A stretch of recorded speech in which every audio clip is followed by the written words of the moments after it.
Go ahead. Well, let's go ahead and get started. We'll go forth with agenda item 4.1, public comment. And for the public's information, the public may sign up to share public comments at publiccomment@schools.utah.gov. The public may send written public comments to the board at board@schools.utah.gov. Public comments are limited to 2 minutes per person. A comment can express support or dissent for regulatory action. Individuals should not use public comment to complain about personnel issues or attack or defame an individual.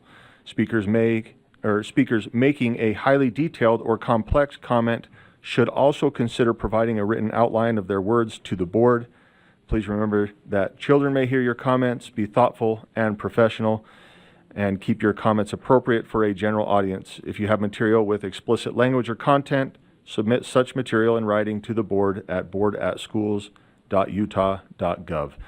First on our list, we have Julie Clough. If you are here, please come forward. There we go.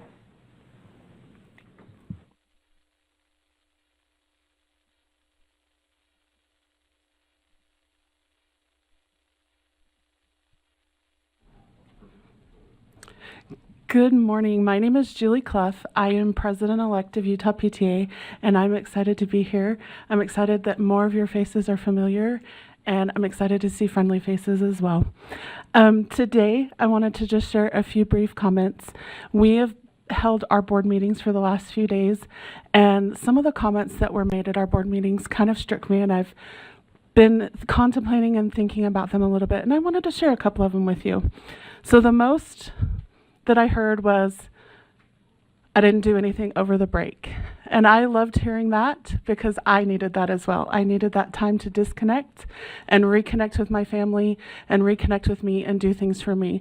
So I hope that you had the opportunity over that break to do the same thing, because the session can be overwhelming and we're about to jump into it full force. So I hope that you had that opportunity as we did.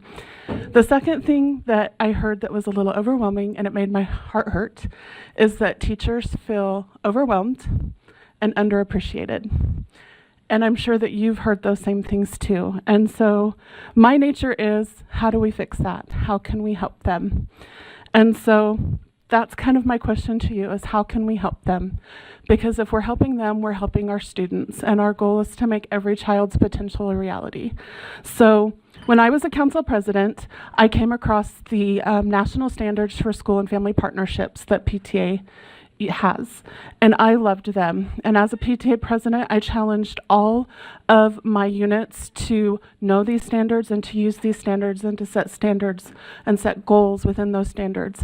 And I feel like if any parent group uses those standards and connects with their schools in a positive manner, that will help achieve all of their goals. And it doesn't matter if they're a PTA, a PTO, a parent group, a booster club, it doesn't matter.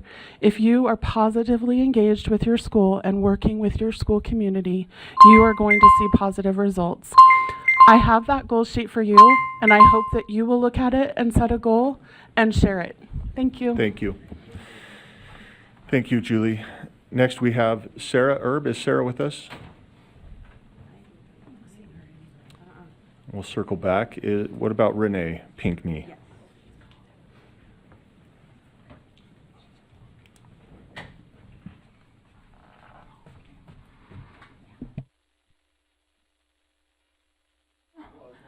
Okay, there we go.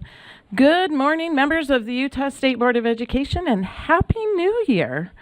Thank you for the opportunity to speak today. My name is Renee Pinkney, a 30-year veteran social studies teacher, and I'm here on behalf of the Utah Education Association to address the upcoming 2025 Utah legislative session.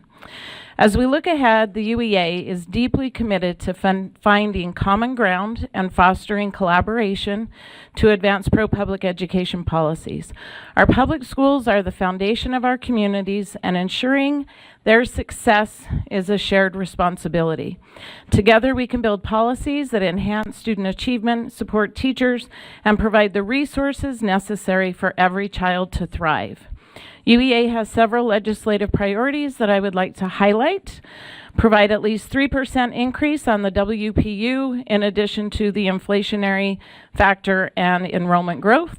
Increase paid professional hours for all licensed educators. Continue funding the stipends for future educators pilot program to offer financial support for student teachers during their student teaching experience.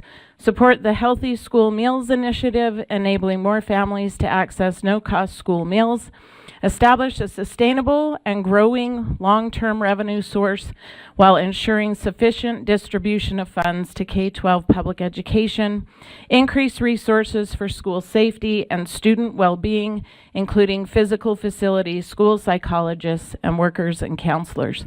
We believe that by working closely with you, with legislators, educators, parents, and stakeholders, we can champion initiatives that address critical needs, such as classroom funding, teacher retention, and equitable access to quality education. Let us prioritize solutions that empower educators and support student success. Thank you for your dedication to Utah students. Have a great meeting. Thank you, Renee.